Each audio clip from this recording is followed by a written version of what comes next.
तर पाहूया ट्रान्सलेशन आणि ट्रान्स्क्रिप्शन आणि इंटरप्रिटेशन हे सगळं काय आहे, त्याच्यातून कामं कशी काय करायची आणि तेही घरबसल्या. ओके.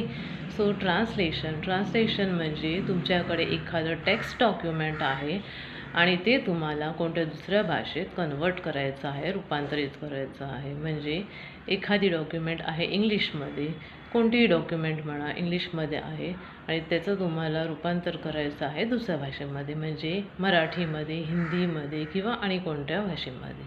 तर ते तुम्हाला टेक्स्ट टू टेक्स्ट म्हणजे विदाऊट त्याचं अर्थ मिनिंग चेंज न करता ते तुम्हाला दुसऱ्या भाषेत कन्वर्ट करायचं आहे. अशी बरीच कामं असतात. लिंक्डइनवर आहे, फिवरवर आहे, fiverr.com आहे. तर तिथे तुम्ही जाऊन ही सगळी कामं शोधू शकता.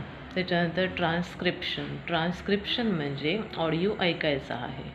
तिथे तुम्हाला ऑडिओ स्क्रिप्ट दिली जाते, ती ऐकून सेम टू सेम तुम्हाला तसंच्या तसं लिहायचं आहे. त्याच्यात काहीही चूक झाली नाही पाहिजे. आणि कधीकधी यात ट्रान्स्क्रिप्शनमध्ये ट्रान्सलेशनसुद्धा असतं.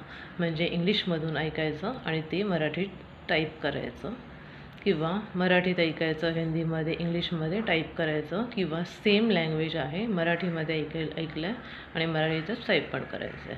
तसंच इंटरप्रिटेशन म्हणजे काय आहे, एखादी व्यक्ती बोलते आहे इंग्लिशमध्ये, तेच तुम्हाला मराठी किंवा इतर कोणत्या दुसऱ्या भाषेत तेच कन्वर्ट करायचं आहे आणि सांगायचं आहे. ह्याला म्हणतात इंटरप्रिटेशन. ओके.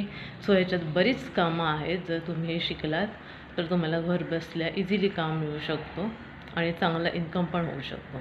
थँक्यू.